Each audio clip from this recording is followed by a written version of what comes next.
হ্যাঁ গাইস, অনেকেই বিদেশের মাটিতে থেকে মানে পাম বাগান নিয়ে অনেক রকম কথা বলে। তা আমি আপনাদেরকে কথা বলতে চাই, যারা বলেন যে মালয়েশিয়া কাজ কাম নাই, কে মারতে চাই।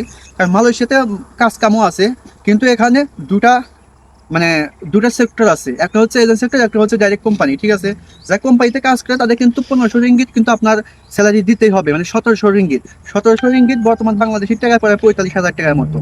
বা হিসাব করবেন যে প্রায় 29 টাকা রেট, 1700 টাকা। তো অনেকে বলেন যে মালয়েশিয়াতে কাজ নেই, কাজের নাই কে? যারা এজেন্ট বিষয়ে এসেছে তাদেরই কাজ নেই কে ভাই? যারা সত্য তাই বলতেছি, কিন্তু আমাদের টাকা যারা অরিজিনাল কোম্পানিতে কাজ করে তাদের মালয়েশিয়াতে কোনোদিন দুঃখ হওয়ার কথা না। কারণ আপনি খায়া কইছে যদি কোম্পানিতে কাজ করেন 1700 টাকা বেতন পান, তারপরেও দেখা যাবে যে 40,000, 38,000, 35,000 টাকা আপনি পাঠাতে পারবেন 1700 বেশি বেতন করে। আর আমাদের মতো যদি সকাল বিকেল কাজ করেন তাহলে কিন্তু মিমসিমা মনে করেন যে 80-90, আর আমাকে যদি কাজ করেন তাহলে 1-1.5 লাখ করে পাঠাতে পারবেন। এটাই বাস্তব ভাই। ঠিক আছে, যারা বলে তারা মনে করেন যে সত্যটা প্রকাশ করে না।